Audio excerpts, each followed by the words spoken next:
All right, good evening, guys. Ken of Tortoise Capital, nightly strategy podcast for the weekend for July 14th, 2023. We'll start, as always, with the hybrid swing portfolio 30-minute review, 30-minute candles, or 30-minute uh, bars, and starting with Alcoa. Just a quick primer on how to read it. So the yellow block is today's price action, and then I put an extra place over here for planning so that I can see the yellow zone in case I want to play breakouts. The blue box shaded is the 5-day range. All right, so that gives me the 5-day high and 5-day low. If I go out a little bit, the big blue box is the 10-day and so forth.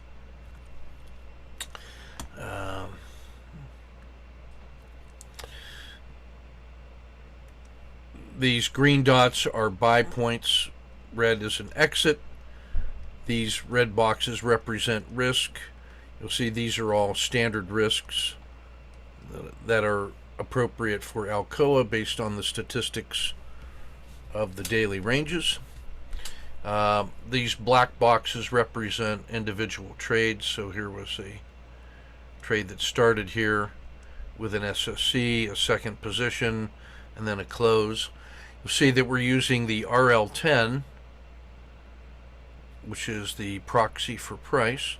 It has the it takes the 4 seasons of the MACD histogram and projects the color up here. So when this goes into winter, it turns the RL10 into winter. So with a single indicator, I can see both price and the season that we're in.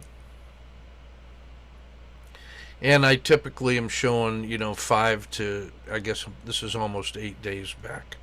This black box is the 30-day high and low.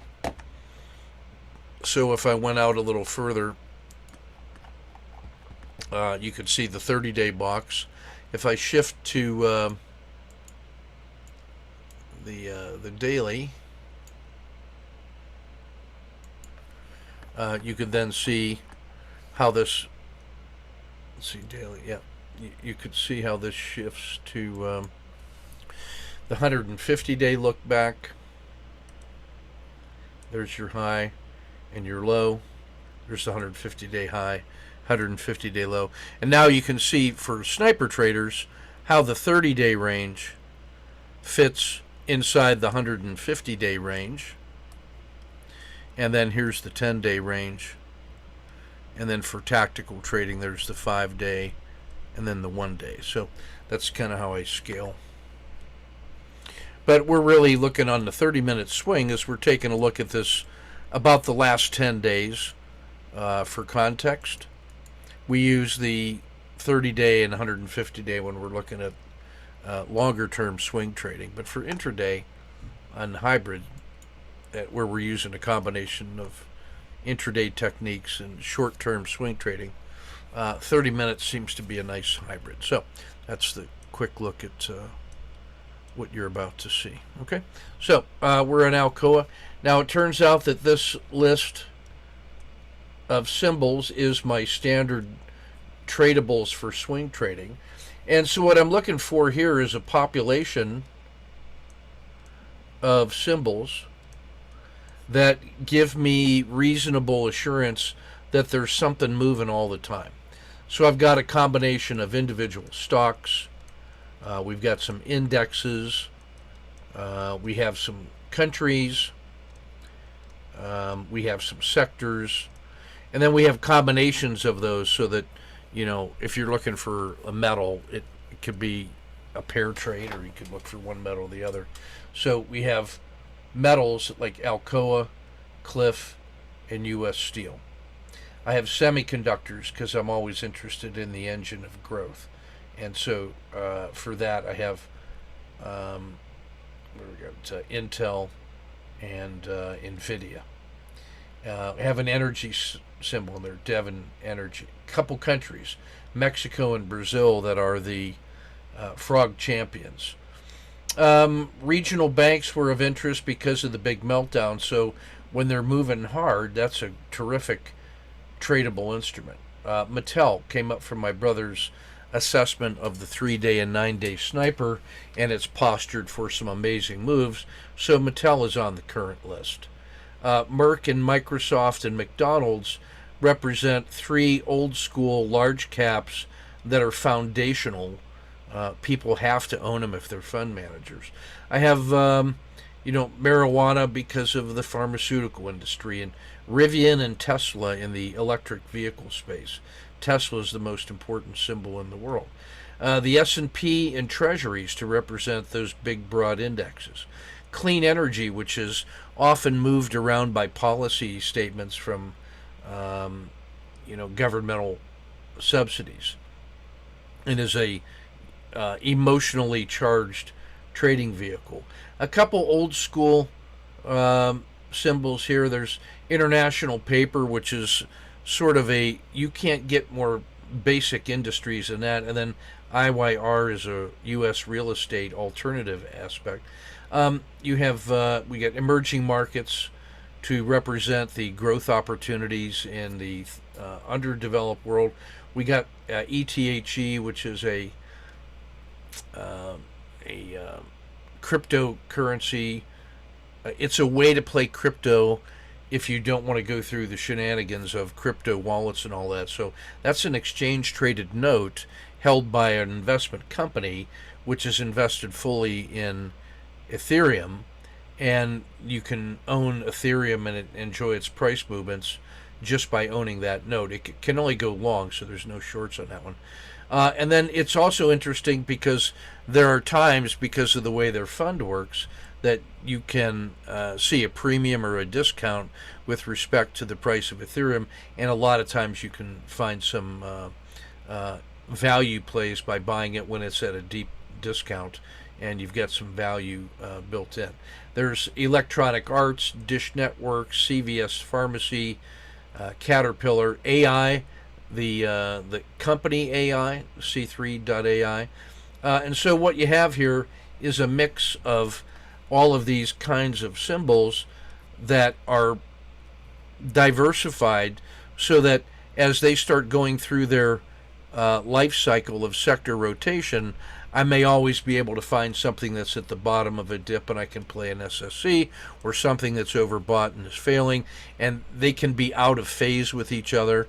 There are some that are driven by news announcements and have very emotional content, and there's some that are just boring companies that that can be played as an alternative to emotional trading. So what I have tried to construct is a manageable set of symbols that allow me to always have something to do at various times in the business cycle. And so Alcoa is a perfect example of that. It's one of my favorite trades for the last 30 years as an intraday and as a swing and as a core holding, that it gets pushed around a lot by the price of aluminum.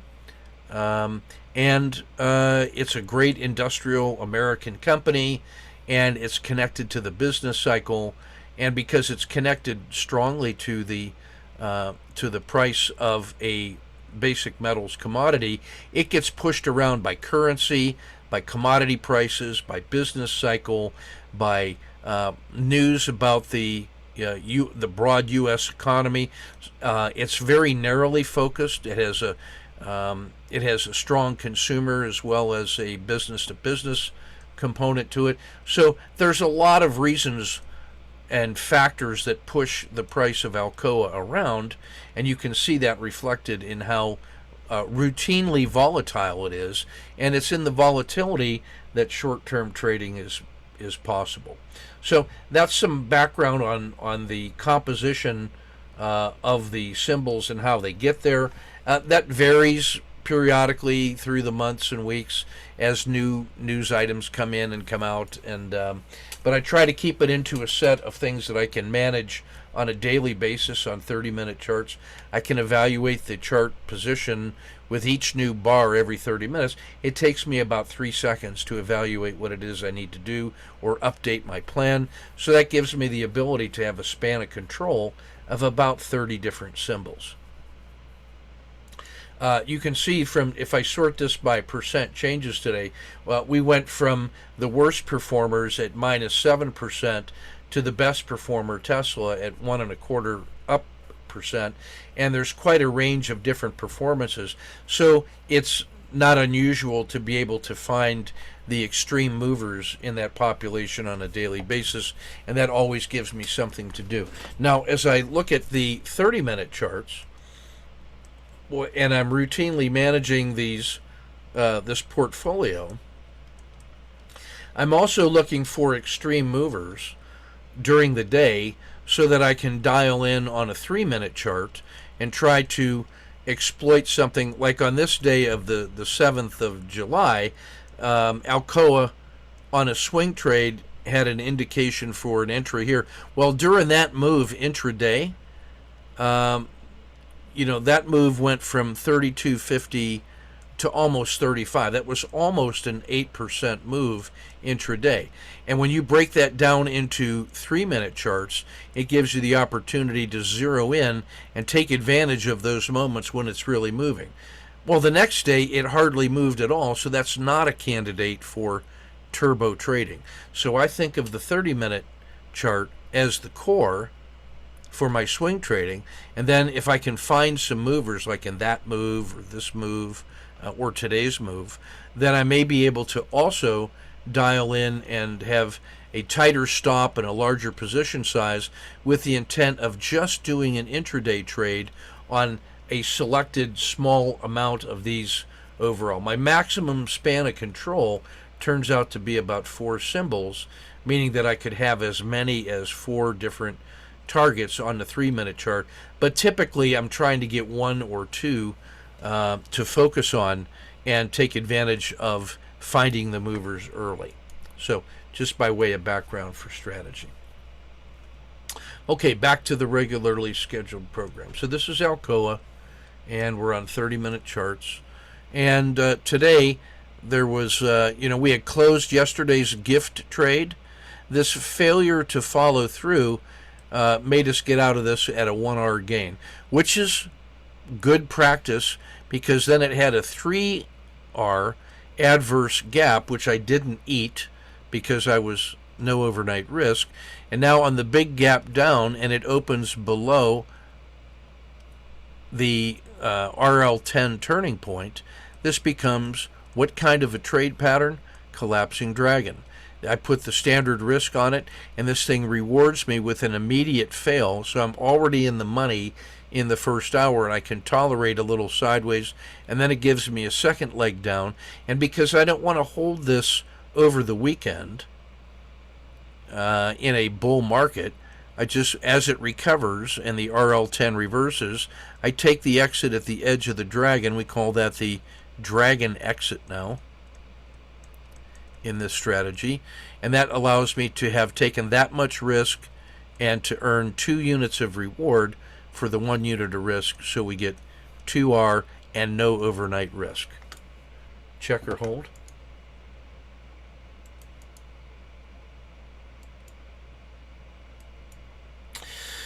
Next one up is AI. This one has had a really volatile ride, has rolled over on this declining, so that becomes a gap down and a collapsing dragon, standard risk. It races all the way down. I try to stay in as long as I can. I have to get out at the edge of the dragon, so that captures 1R. There was an opportunity for a second leg, but on a Friday, not so much. I was content to take 1R and no overnight risk. It's coming into a really important support level, one from which it made a nice upward move, so I don't want to own that over the weekend and then have a bunch of guys coming in over the weekend and buying on dips and giving me an adverse gap. So I take my 1R, put it in the bank, and I sleep comfortably over the weekend. Check or hold. And about 80% of the time, that's the mindset that I'm using. If I have a nice opportunity intraday trade like that, I take the profit and then minimize my overnight risk. And if I had decided to keep a piece of that, then I'm going to reduce the position size to reflect the increased volatility of the overnight trade. But it takes a lot for me to hold it on a Friday night for the following Monday. I'm more inclined to hold them during the week. All right, so this is Caterpillar, great American company. We had we were short here. We found an SSC entry that gave us a nice recovery. The next day we re-entered a COTA 2. It worked in our favor a couple days. It recovered yesterday. It gave us this one, and then this morning it couldn't hold, and this was already slightly underwater. So I took a small loss on this one, and the first position gave us about 3R, so call it 2.5R, giving back a little bit on this piece. Now there was a revenge trade where it makes a 1, 2, 3 and then has a nice follow through, and this is actually in a pretty good position going into the week next week, but having lost a little bit on this one, I just was irritated. So we just have no overnight risk, and then if this breaks above 256 in Caterpillar, then that's going to become an automatic entry for me early next week. So I'll just wait for that, and then we can respond as needed. All right, next one up is Cliff. This is Cliff Natural Resources, great steel company, industrial company. This was a really strong move that gave us about 6R. It gave us a double top and then a collapsing dragon today, so we just investigate with a speculative short with the standard risk. It harshed immediately and then started to recover, so we take the dragon exit and we bank about 2R, and then no overnight risk. Now, as I look at this, this doesn't disturb me on the long side, because when I take a look at these support levels, it remained above that key support level, and the last time it was here, there was buying pressure that took it up to 1750. So if this holds, then I'm perfectly willing to get long on this to play back to 1750 with a risk box like that. That's going to give me about 3-1 if I see price moving in that direction on Monday. If this fails further, I got to be short no later than 1650, because that's going to be a collapsing dragon, and then that thing could come all the way back to 15.25, back to the previous support level where all of this got started. So that's me engineering a scenario in which I can frame trades in both directions that are favorable, and now I can just wait and see what price does. I don't have to have a directional bias. I can just move right along. CVS, no trade. This little bit of weakness is a hint that PSAR flip, where the PSAR flew up to here and then it couldn't hold further, and you get the PSAR flip. That makes me really interested in being short if it breaks below here, with the idea that the first target would be there. If it breaks here, I'd look to get a second position in, because this gap provides no support, and it should fail right through that all the way down to a significant support level at $69, where the last 3 times it was there was a minor move and then a major move. So this turns out to be a really crucial support level. This turns out to be a support level, because if this holds, and this holds, and that holds, well, we get a breakout here above 72, and then this is going to look like a COTA 2, higher lows all the way up, and then that is all sunshine and ice cream. But if it fails below here and here, then it's gloom and despair. So this is perfect example of what we would call a compound critical state, in which, for a very small amount of risk, you have an opportunity to frame a large reward to risk ratio trade in both directions. This is almost starting to sound like lesson one of a hybrid swing trading workshop. So there you are. Next one up is CVS. No trade. Oh, I think we already just covered that one, didn't we? The Dish Network. So this is one where the collapsing dragon occurred in a rigorous, volatile way. So here's the RL10 that breaks with a gap down. So just speculate my way in. Standard risk box. Again, that's the same size as these risk boxes, and it rewards me immediately with a fail. And then could have put a second position on, but I wanted to hold this one over the weekend because it's going to test a really important support level here, and I only wanted one overnight position, and I wanted to have about 4R of profits in hand as a buffer. Now, you could take this as an exit and then just wait and see if that's going to fail and then just continue to go short. But my spider sense is that the last 3 days of sell-off, which completely negated all of this joy, might actually cause this thing to have a big gap down and a large early morning sell-off, especially if it gets below this support level at 650, that this could be one that I could get a favorable adverse gap, or it's an adverse gap, but it's favorable to me, is what I'm trying to say. So I wanted to keep that position on and have 4R in hand as a little buffer. So if it doesn't do that and starts reversing, I'm only giving back money on a single position. But because of the increased possibility of a gap, in my view, this was one that was worth holding, particularly as I saw how hard that was getting sold. There could be a lot of weekend orders to sell at the open, in which case you would see a bunch of selling pressure early, which would probably cause a gap. So I'll be ready for that one early. Devon Energy. Kind of the same deal, where, we noticed some strong moves to the upside, but the last 2 days have been failures, and then the energy market cracked today. Big gap down, collapsing dragon, standard risk, sold off hard all day, still has more room to sell back to 47. So that's just one with 2R in hand and a declining energy market. I'm willing to just hold that and see what we can get on Monday. Electronic Arts. This one, we got the alert intraday for a nice big breakout above these RL10 peaks right here, which now creates an emerging dragon.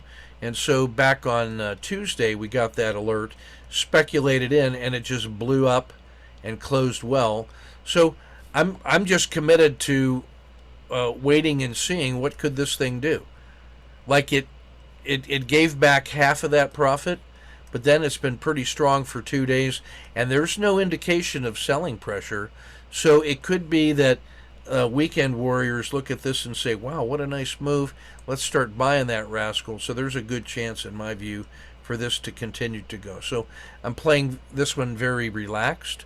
My stop on it is underneath this. So that means I've locked in 4R for sure, and I'm giving it this much room to play with. And if it breaks above 138, I'm going to be willing to add a position. So I'm treating this as a compound critical state, but I've decided to lock in 4R, and that's the story behind Electronic Arts. So it's important that you have a strategy to give you alerts when you have this kind of chop for breakouts from those consolidation ranges, because you can quickly jump in and say, yeah, it's free and clear, and we can get on board and see where it goes, and then manage the trade. Emerging markets.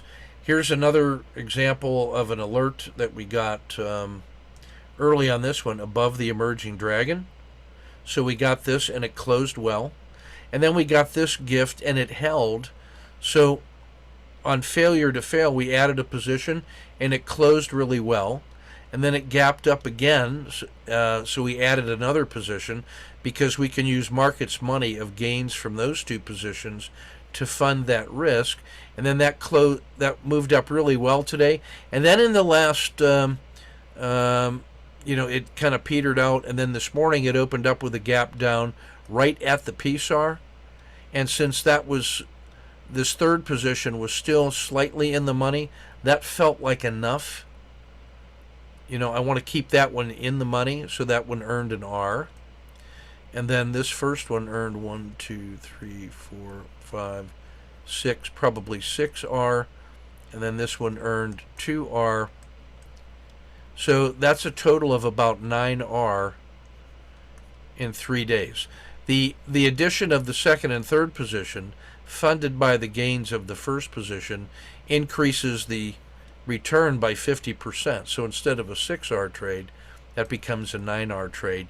But the risk was managed because I was using open profits to fund those extra positions.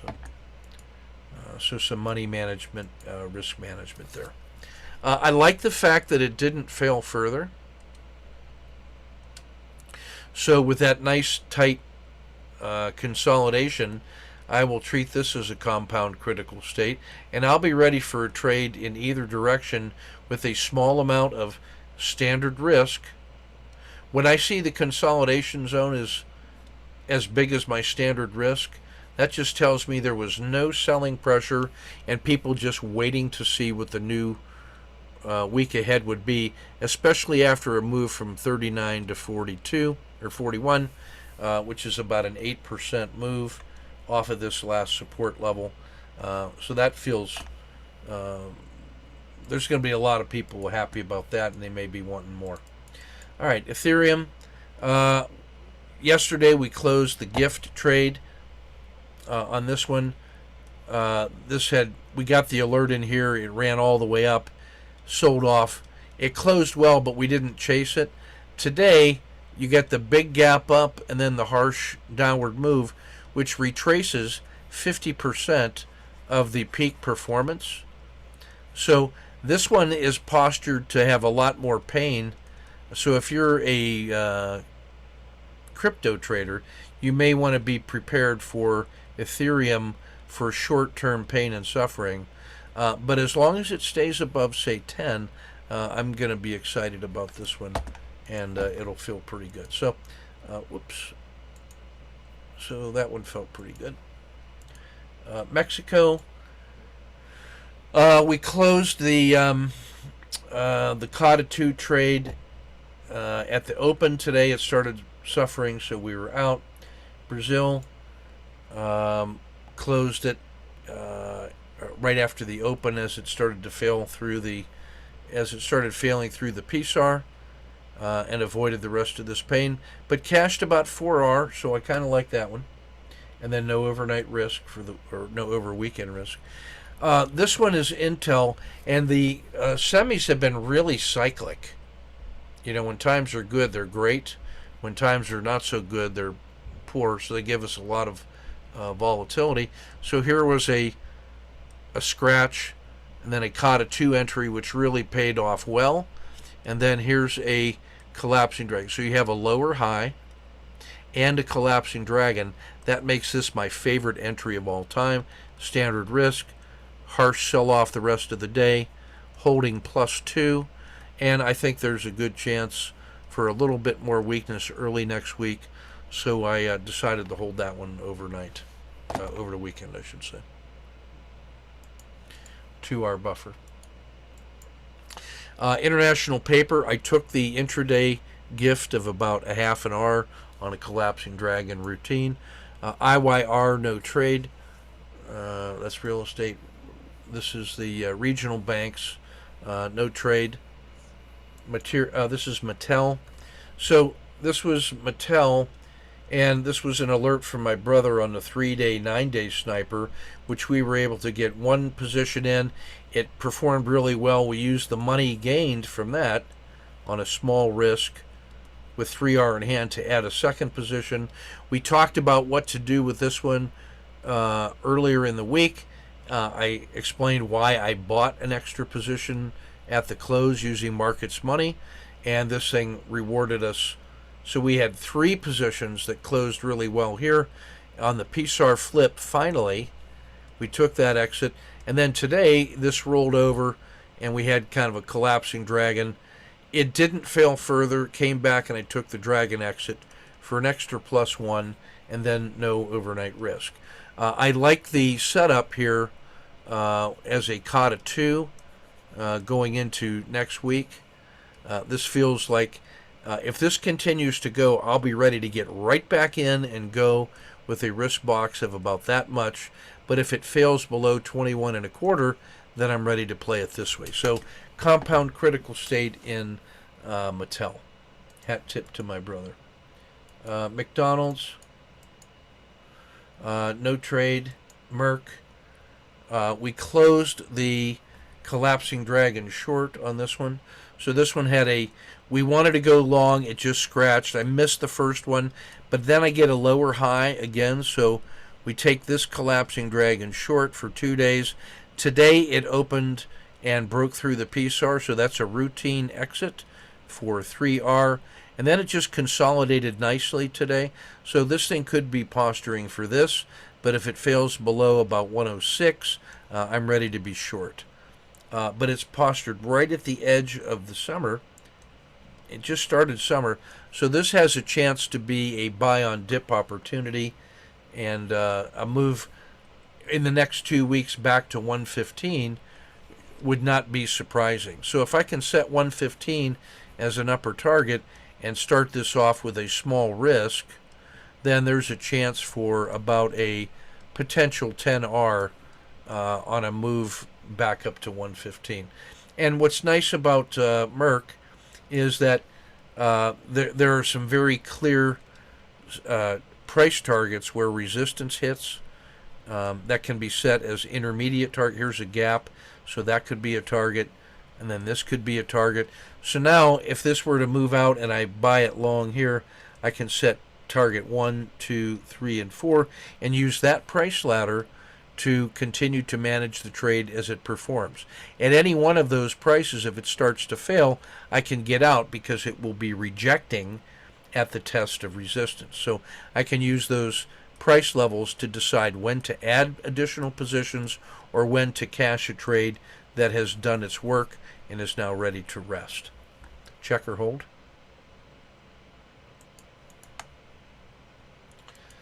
Microsoft. We closed the this is an emerging dragon pattern here, which looks like a COTA 2, but when you wait for it to clear the peak of the previous RL10, it would be a COTA 2 if we entered in the pocket here, but because we waited for it to go above the RL10, this becomes an emerging dragon. It had a nice run up today and then couldn't hold. So we take the exit at the edge of the dragon. So let me draw the dragon for you here. This is that orange band right here. And that is a 10-period Bollinger Band, plus or minus a half standard deviation. So that gives us kind of a like a river current, or like the Gulf Stream. It's a really strong, powerful current that talks about the smoothed, powerful trend. So if I can get an entry here because it's breaking above the previous resistance, as long as it stays north of that dragon, then the buying pressure is stronger than the momentum pressure, the carry along of the trend. But when that run is done and the RL10 peaks, I can stay as long as the edge of the dragon and I'm still on the side of the angels. This is the excess gain that I'm enjoying because of the powerful buying pressure that came in here. But when that breaches the edge of the dragon, then that power is gone and the trade is over. so I can take my exit here. And then I notice that the dragon has rolled over, so now I can start thinking about continuation patterns back to the previous support level here.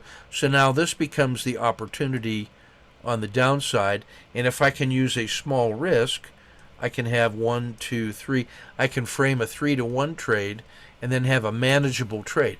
But if it works in my favor, and like this is a COTA 2 support level, then I could have 1, 2, 3 to the previous peak, and that's a tradable move. And then if it breaks above this resistance level, this is where I can add a second position based on the money that is made from the first position, and that can fund the risk of a second position. So I'm really liking where Microsoft is in this compound critical state, meaning that there is a favorable reward to risk ratio in a short period of time in both directions, and now I can be ready to trade the volatility and not have a directional bias. Although you got to sort of believe that Microsoft is, it wouldn't surprise me for it to continue to gain. Marijuana, no trade. This is really a volatile one. I missed a couple opportunities on this one, but I had plenty of other movers that were more consistent. Here's NVIDIA, which gave us a nice emerging dragon. So this burst and then a recovery. So that gives us a nice tight stop just on the other side of the dragon, and it worked right away, continued, so we added a position yesterday. Today, and it closed well. Today, it ran all the way up here to 480, and then this is that dragon exit again. So if I were to draw the edge of the dragon, as long as price is north of that dragon, it's good, but when it comes back, the RL10 peaks, and price comes back down, this is the logical exit, so I get to make bank on this one. And if that's my risk, 1, 2, 3, 4, 5, 6, 7, 8, 8R on the first position, and the second position earns 1, 2, 3, 4, 4. So that gives me a 12R trade. And now notice that we are buying in the summer, and this is where that rollover occurs in the MACD, and that's your collapse back to the normal. So this is an excellent exit for a number of reasons, just by virtue of the edge of the dragon, but also because you see how extraordinary that move was. It was well out of the Red River, and when that rolls over, the run is done, so don't stick around. You had your, you got your gift. Don't be the last person to leave the party. Clean energy, this was almost the same play. We had a harsh sell-off, which triggers buying pressure.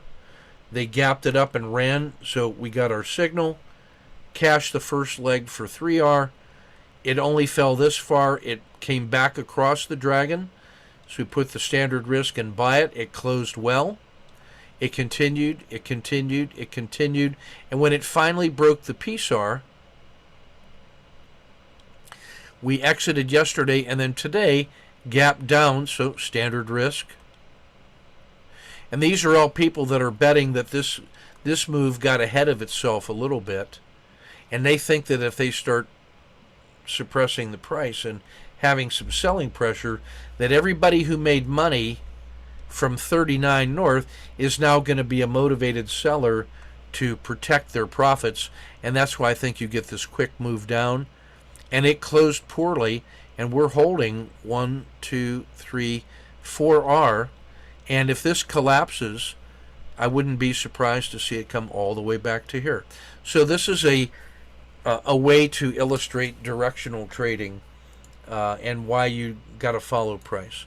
Rivian, this is after this really nice run out. If we go back, you can see this is almost 40R. If you go back through the dailies, you'll see us collect about 40R out of that move in these nice organized chunks. And then we tried a continuation pattern that failed, and now all it's done is just consolidate at this new apparently correct price around 25. So now that sets this up as a compound critical state, and I'm ready to trade it in both directions. If this thing fails, I come back here to the latest gap and I say, look, it could get to here. If it fails through this, then it gets through the gap pretty fast, so I want a second position. If it fails below that support level, third position, fourth position. So this could be an amazing move in Rivian, which is a terrific oscillating symbol. Now, if I go back and look at this on a longer time frame, you can see that Rivian had a lot of Chinese money in it, and then it just got smashed and then stabilized. And it's only in the last 10 days that this has made a move from 15 to 28, almost an 80% move. So a little bit of retracement would not be unusual, but the short-term trend is clearly long, and so I want to be postured to play this in either direction. So I can do that by coming down into the 30-minute charts, and now I can see, oh yeah, that was all of the new buying pressure, and this is just Rivian taking a break and digesting for about 5 days. So when people see that move on the weekly charts and over the weekend, it would not surprise me to see some new money want to come in. So could there be a little dip and then a buy on dip? Sure. So I'll be ready for tactical trading on Rivian, and we have a bunch of markets money that we can work with. So that's Rivian. The S&P had a pretty nice week, closed well. Treasuries had a great week. Now here's a case where a major asset class, which experienced an extraordinary sell-off, which you can see by virtue of the fact that it left the Red River in the winter and ran all the way down to here before it turned, and now it crosses the Red River, and then you get the spring and the summer all the way to here, and that's when we get long. And then when the summer turns to fall and comes back and touches the Red River, in this case the Dragon, that gives you a nice 3-position trade on treasuries, for crying out loud, which gives you about 6R, 4R, and 2R. That's about a 12R move on treasuries on a swing with measured risk in about 4 days. So pretty good day, pretty good week at work. Tesla. We closed the 3-day swing on this one. It held support where you would expect it to hold support. So we ventured into it. It worked well. Could have added a second position here on the CATA 2, but we just enjoyed the one move. It found resistance right where you would expect to see resistance, and so as it sold off, we cashed the trade at the edge of the PSAR and made a total of about 3R and no overnight risk. I'll be ready to get right back onto this if it gets above 285. I'll be ready to be short if it breaks below 265 with an initial target here. So this is just scenario-based trading with support and resistance and some elementary statistics. Finding the movers is what matters. Finally, U.S. Steel. That was a...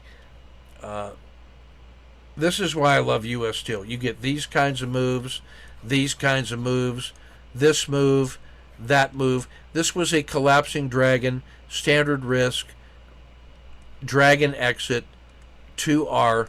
I'll take that trade every single day with no overnight risk.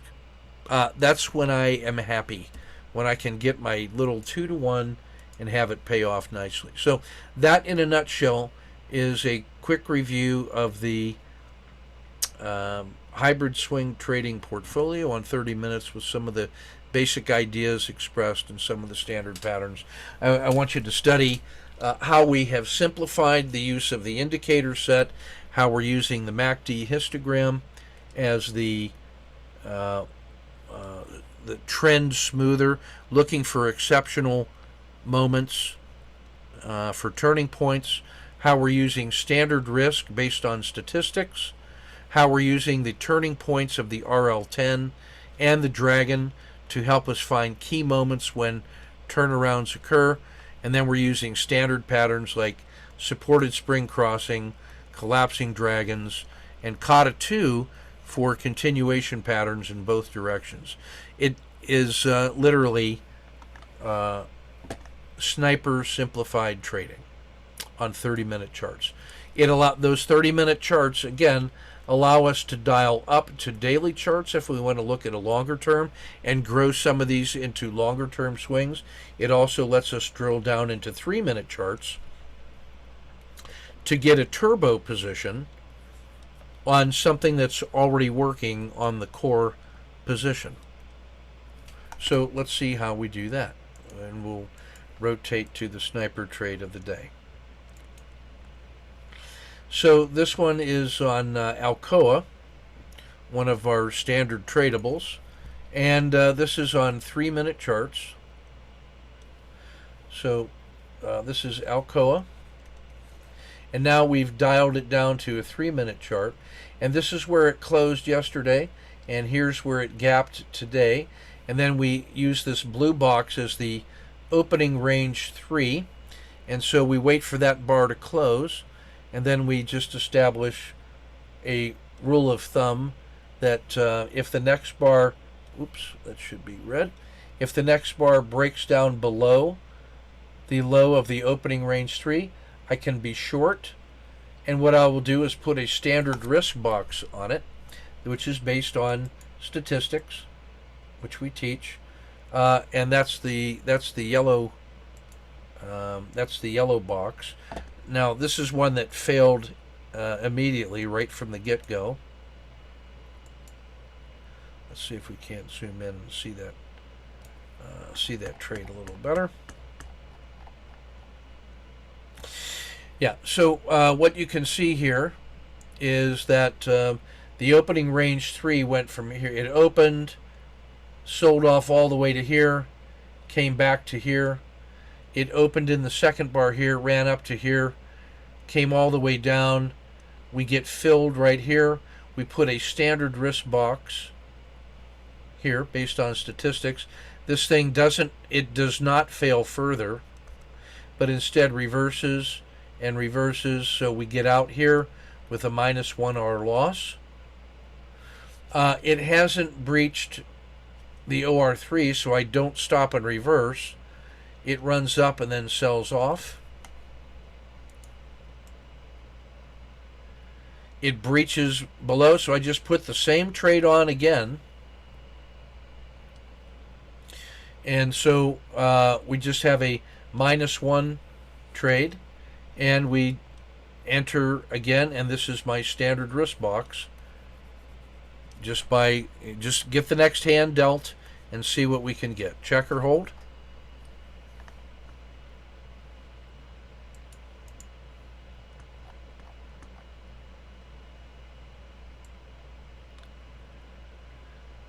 This one's starting to work in my favor.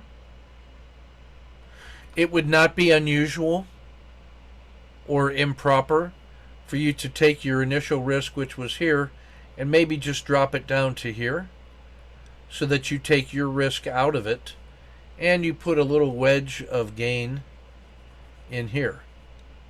If this were to fail below the low of that bar, I might then try to move my stop and lock in a little bit more, but I'll wait to see what happens with price right here. What's it going to do?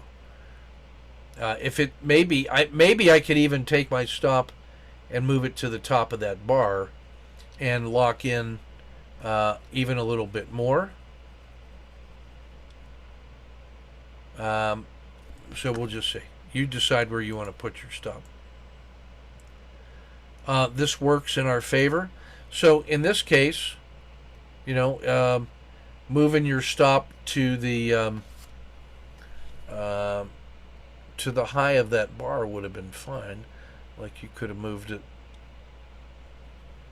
to here, and you'd have been okay because it didn't violate.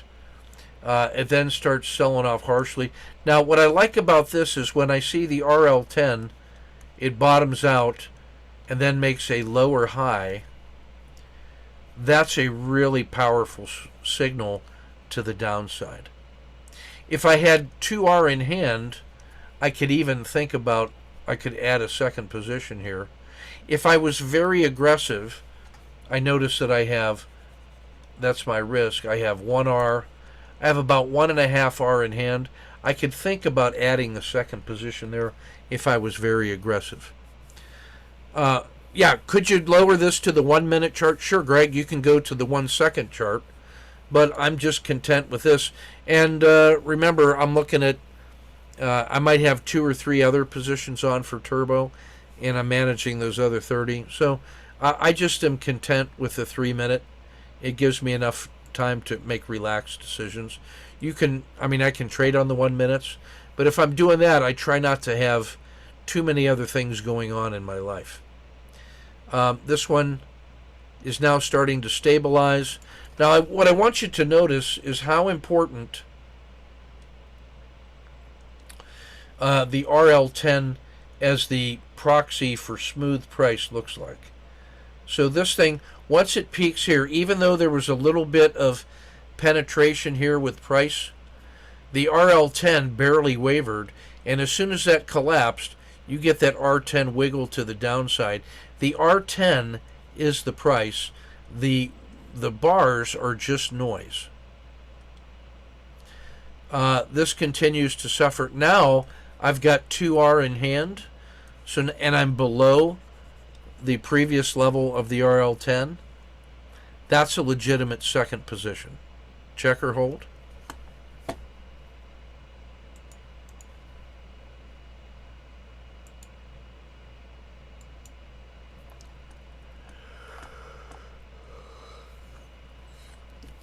So if I put my second position on right there, my stop, which had originally been here, I could probably have my stop right here now, even maybe even the edge of the dragon, because price is right there, and now I will have locked in that much gain.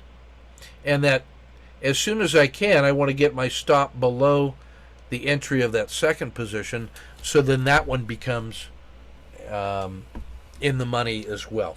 Okay? So that's my next management objective. On the next 2 bars continue to fail. So by this time, I most assuredly should have my stop maybe the 1 bar high or the 2 bar high. Either one of those is good because my entry level was here. And so a stop at either 1 or 2 ensures that both of these are in the money. So that feels pretty good.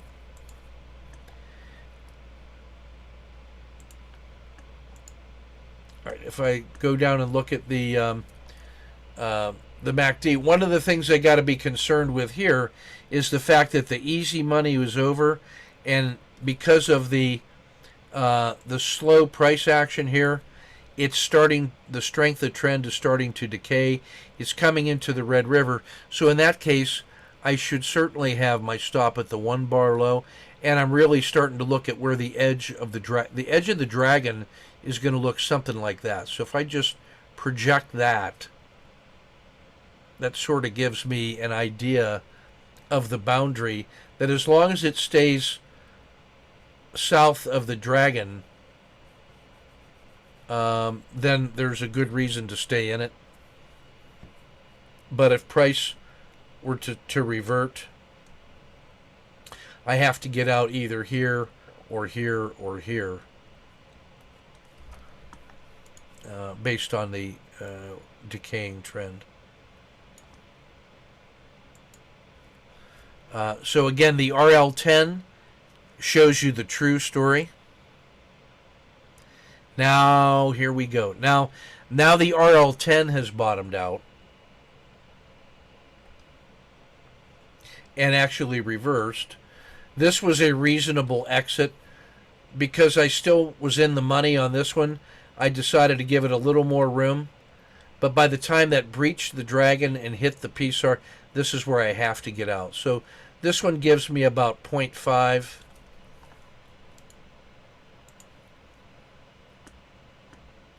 So in total retrospect, if there's my 1R risk, 1, 2, 3, at that price level, I have +3 on the first trade.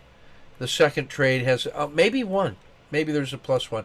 So that's about 4R, and that covers the -1 that I had before. So now I am net +3. Check or hold?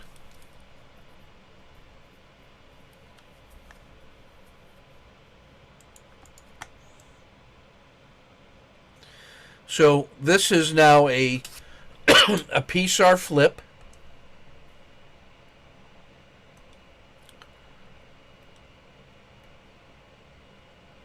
Now the distance between the two PSAR dots is less than the full risk box. So my trigger to get out of this thing, once I get long here with an SSC pattern, because I have a harsh winter, the RL10 has breached and the PSAR has flipped. My signal that this trade is not working is a violation of the PSAR right here, which is mathematically the same distance as the lowest point of the RL10. Because of math, those two are always identical prices. So I think of that as the floor. And if the floor breaks, I definitely want to be short because the previous move was a big, strong down.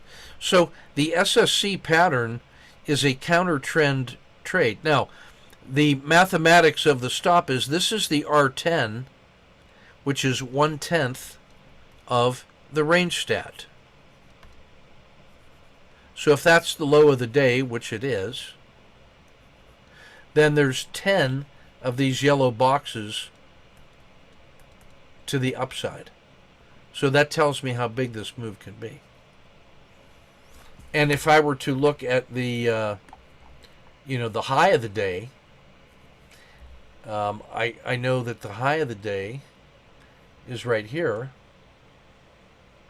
So there's 10 of these boxes to the downside, of which from the low of the day we've got about, let's see, 1, 2, 3, 4, 5. It made 5 MMRBs from the high of the day to the low of the day. So that's 1/2 of a range stat, which is a pretty good move, and of which we collected net 3R, and we made 4R on that move. But what that also means is I also know that since that's only half of a range stat, I could see another move of that size. So if this breaks, there's another move of this magnitude to the downside, which means I'm not going to stick around and believe in that trade. I've got a really tight risk box, which is 1/2 of my standard risk, and I'm going to execute right here. If that price fails, I'm out right here. I'm not going to wait and take a full 1R just because I made that a 1R stop. No, the signal that gets me out is the price action that violates a key price level. So I've already limited my loss to a maximum of minus 0.5. And if it breaches this price, then I'm going to stop and reverse, and that's a collapsing dragon, and that's my favorite pattern, and I have a reason to believe that I could get, it would not be unreasonable to see another move of this magnitude. Then this would be leg 1, and then that next one could be leg 2. So this is really a very low risk trade, provided that you don't believe that that trade is going to work. Because the last trade was here. I thought this trade was going to work. It didn't, so I got out. The pattern repeated, so I get in. Oh, so this one's 4R and that one's minus 1R. Was that a bad trade? No, it was the correct trade, and that was the correct decision, and this was the correct decision, and that was a 2R battle drill, and this was the reason to get out. And the fact that I can have a small risk,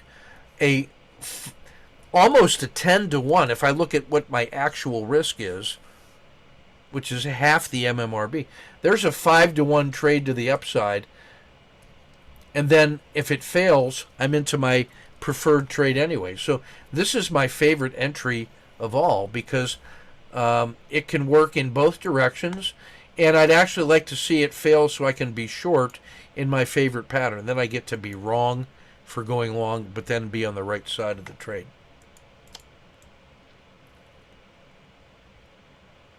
Scratch, stop and reverse. We just rehearsed that. You should not be surprised with that sequence, right? Oh man, it's not collapsing the way I want it to, but it's decaying. Well, that's not bad. That's actually turning out to be better than I thought. And notice how good the PSAR dot and the RL10, as long as that RL10 is below the dragon and below the PSAR, I'm content just to let that thing go and let it grind. And now it's through the lunchtime.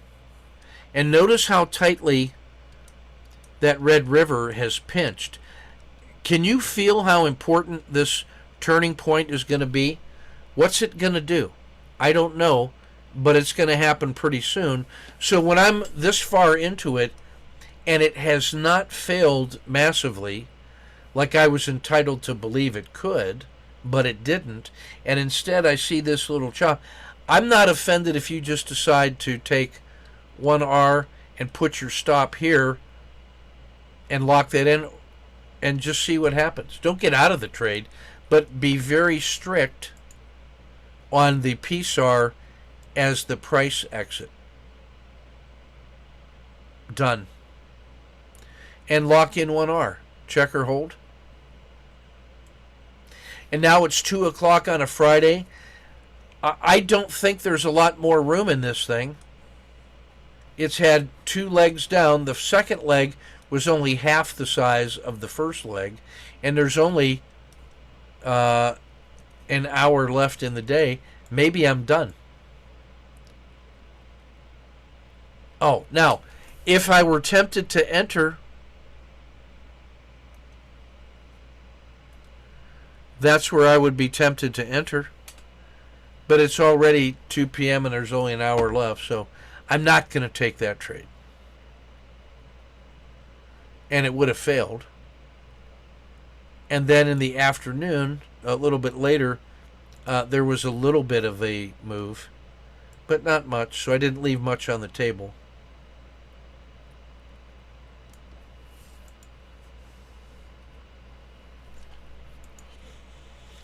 And that's the sniper trade of the day for about 4R. 5R, I guess. Yeah, because we got... no, I guess 4R. That's incorrect. That should be 4. Because we were -1, +4, scratch, +1. That's almost +2.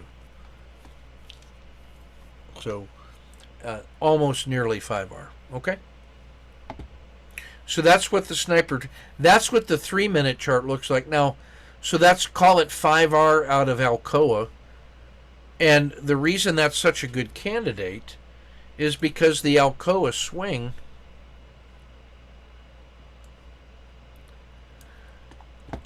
was located inside of this template. That we had a strong 2-leg move up, and then there was that big gap down, and then it continued to sell off. So on a swing trade basis on 30 minutes, look how orderly that move is. But because the 30-minute requires a wider stop, I get 2R out of the stop. So that's like a 50-cent risk. So if I'm using $400 per trade of risk on 50 cents, I can afford 800 shares. So I'm risking $400 and I make 2R. So on the 30-minute swing, that has a cash value of 800. On the intraday trade, which was 5R, I risk $400. That's a $2,000 payoff. But I had to work harder because I was making decisions every 3 minutes. And I got a lot more anxiety and emotionality to contend with.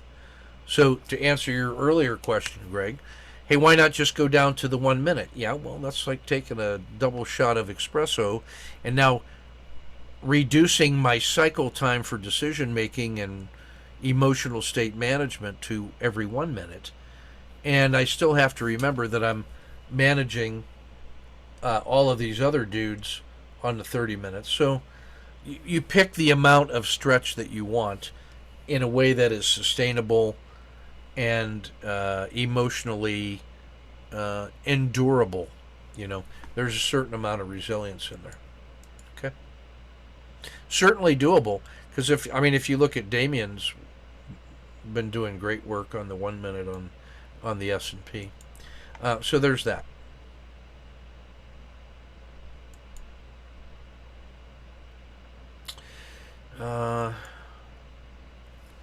Let's see what we got here. Wrong one.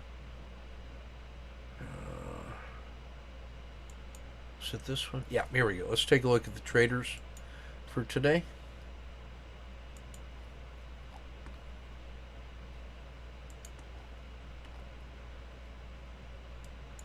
You better have a good trade here, Greg. Not so much.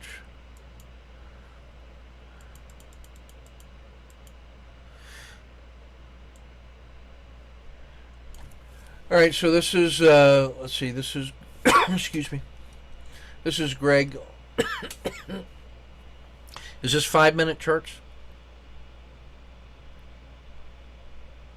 Yeah, okay, so this is the Aussie dollar, Japanese yen, and this, I'm going to guess this is approximately the open, or at least when that session really triggered.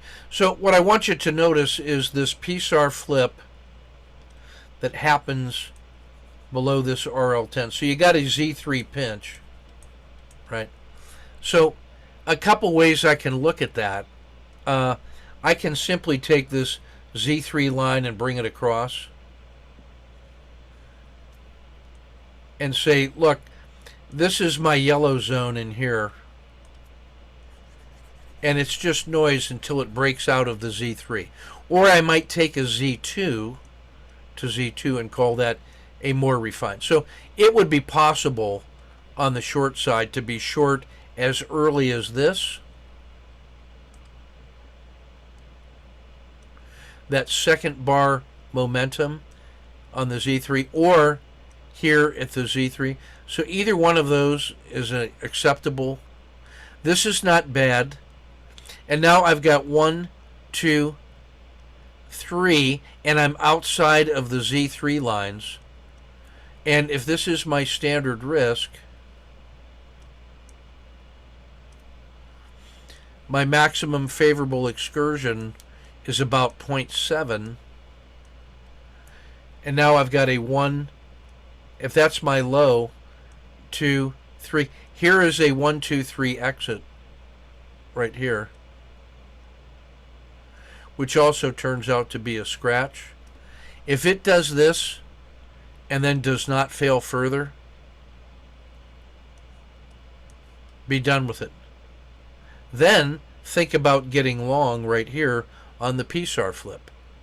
I don't like to have a 0.7 trade go an additional 0.5 against me, because that's a adverse move of 1.2 from the maximum favorable excursion. So what I want you to do is take a look as you're developing your trades and you get enough trades under your belt. Find out what your average win is. And if 0.7 was your average win, if it just turned out to be that way, don't let an average win become a losing trade. Don't let that happen. At least scratch it. Maybe there's a no lose plus dinner for 2 or something, but don't let an average trade become a losing trade. That will irritate you forever. Okay? So that's what I want to say about that one. So you can study those potential entries, especially in the forex, which tend to flow reasonably well. All right, here's Brian. Here's his PSAR flip. Might have gotten short here. Does get short here on a break of the Bollinger Band mean. Standard risk. It gets past Z1, not quite to Z2, takes about a 1, 2, 3 exit, makes about 0.7, and that's a world of difference between 0.7 and minus 0.5. The fact that there was no harsh winter, that's a great way to catch the oscillator. It found support kind of where you would expect to see it find support, right? The fact that it did not fail says that's a pretty good exit. You got what was there. EWZ, excellent entry. Again, it wasn't there, so he takes a fraction. It's supposed to work right away. It doesn't. He keeps a fraction. Supposed to fail. It doesn't. It's just that kind of day. But he comes out of it with 0.7. All day. Every day. Nice. Some days that's just what there is.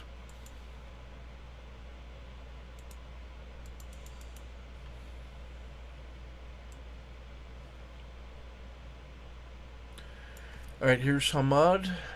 Oops, clear all drawings.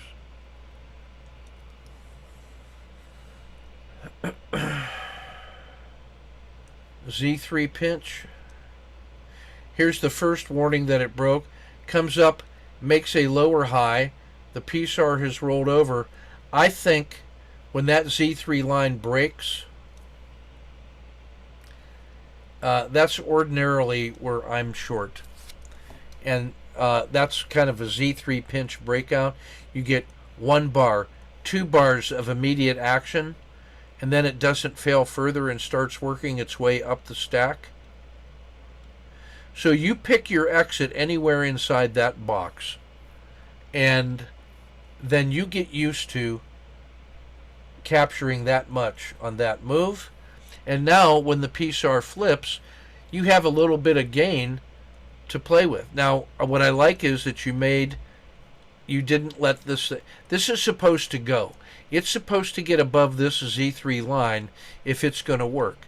The fact that it didn't says that's a great exit.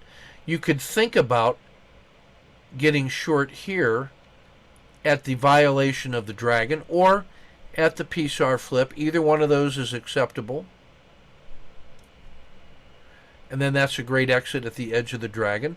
I like this one on the long side because you have a low and a higher low, and that one is supposed to go. It doesn't, so he scratches or takes a fraction. This is, notice how tightly compressed the Z3 lines are. That's his frog box.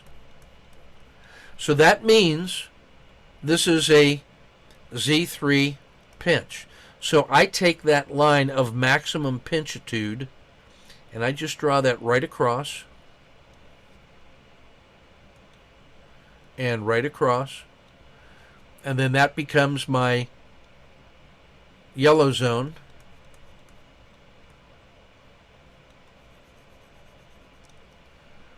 And now I'm interested in taking that short. I'm not going to lose, if it gets that far in my favor, I'm not going to lose money on that trade. Like, I would probably end up getting out of it. On this Z3 pinch, I'd probably get filled right there. So I might have made a little fraction from a short here to get out there. And then my Z3 lines are collapsing again. Still, we got paid today.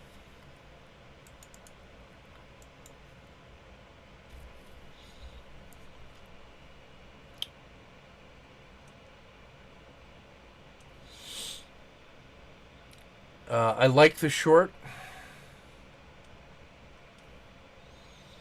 There's the peak. There's the previous support level and the PSAR. So there's his collapsing dragon, and then there's his wrist box. It works this far, so he gets paid a fraction. I might try a 1, 2, 3 entry. He waits for the PSAR flip to actually occur. That's fine. Great exit. I like this one again. Quick cut. Tries it again. Quick cut. Now I'm thinking, do I really want to take this? I've got the Z3 lines compressing, but they have not yet gotten inside the frog box. I don't know if I like that trade.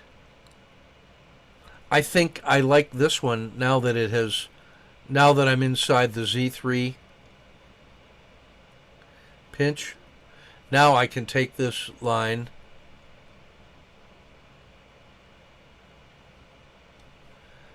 and this line, and then that becomes my yellow zone. So I might be tempted to take the emerging dragon in here, or take this one. But if I take this one on the Z3 pinch breakout and I get that far up, I'm not going to lose money on that trade. I probably end up scratching or getting a fraction. But so we only lost a little bit on that one. There might have been some opportunities, but there really was not a lot of movement today on that one. Microsoft, let's see what we have here.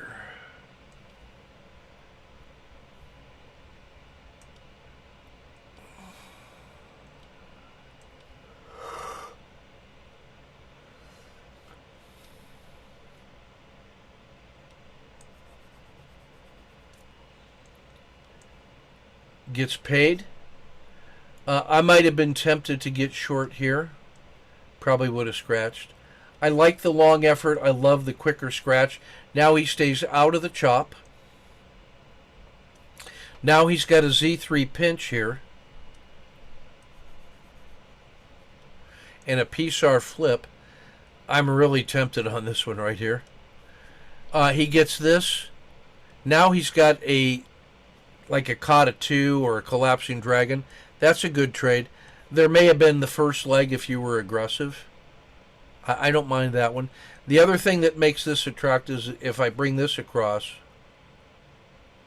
Now I coinciding the Z3 and the PSAR flip. That makes this, to me, a signal. Because you have the Z3 pinch right here. And now you're starting to see the expansion. So good trade. I like that effort. This one, let's see, the short closed.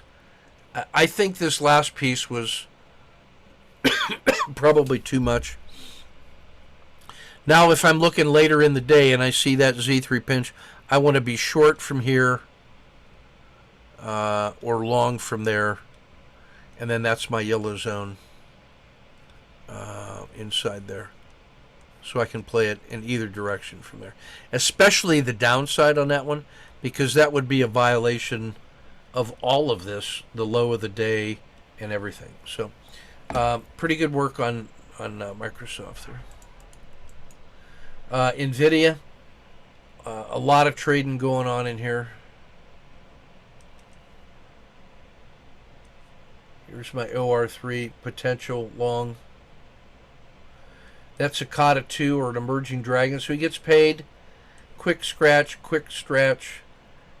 That's a re-entry. Quick scratch, gets paid. Quick cut, quick cut, quick cut. Now I'm starting to get into the chop. Now you see how the Z3 lines are starting to compress. It's not until I get to here, which is about a frog box, I can now think about this, go from the pinch,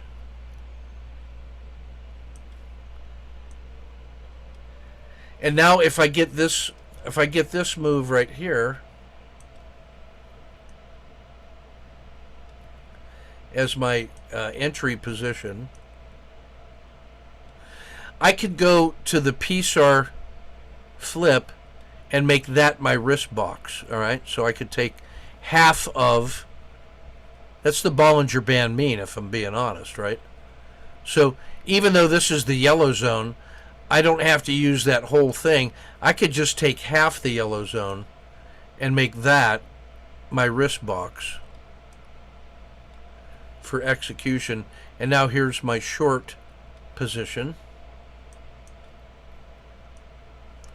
my short entry right there. And now I get this one. And now on this R10 wiggle, second position, and we're pretty happy. It was pinch-tastic, yeah. Tesla, here's a perfect fake one go to. So some pinchiness. Fake one. And on the fake one, you make money. Go to, so I can get long here. I could get a second position here. This is not a bad entry. It gets paid. And I like these two quick shots. I like this one. I like getting short here. We almost cut that. If you cut it that fast, you then got to be ready to get right back in, because it's the same trade as this one, and the PSAR is showing you the way down. So there was a lot more. I want you to really study Tesla on this one for those opportunities. This break, this was inside the PSAR. This was inside the frog box. And as you get more confidence, you'll see this as an opportunity, because you had this, it did not go, it instead broke this or broke this. Either one of those is legit, and you won't lose money on that trade. At worst, you scratch here, this one would make money to here, or this one would make money to here, and then this becomes your entry, because this is fake one, go four. And then by the same token, here's your collapsing dragon off of this. Now notice you have a high, a low, a lower high. Now I can draw that line as my collapsing dragon. And if that line gets breached, here's my short.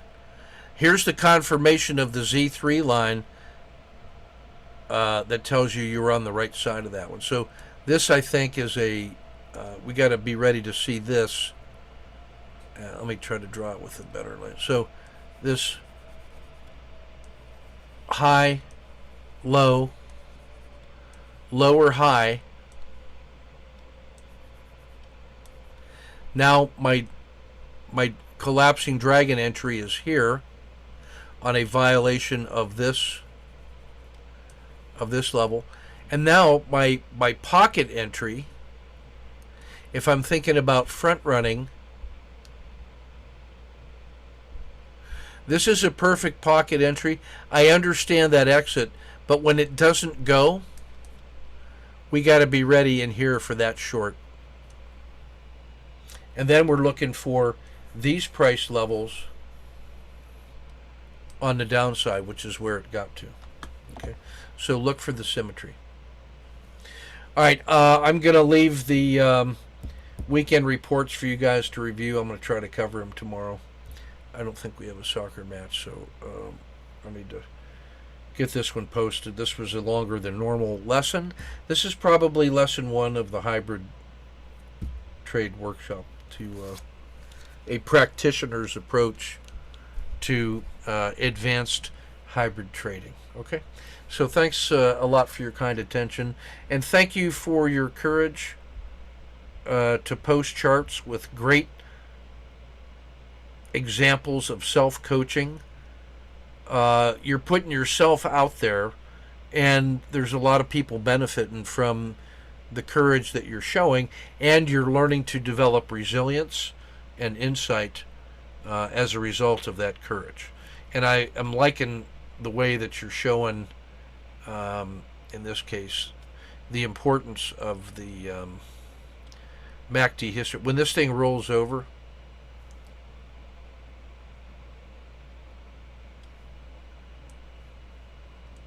and starts breaking down, you see that whole move is reflected that it couldn't get any higher than this. And when that whole thing rolls over, that's the power of that Red River, and we start integrating some of those feelings into what we're doing. By the same token, this one where it got to harsh winter and made that move, harsh winter, and there's that move. So that's what got my mouse going a little crazy there. All right, good work tonight, guys, and we shall see you tomorrow. Oh, that's 90 minutes. Holy cow. Good work. Way to hang in there, and we'll see you tomorrow.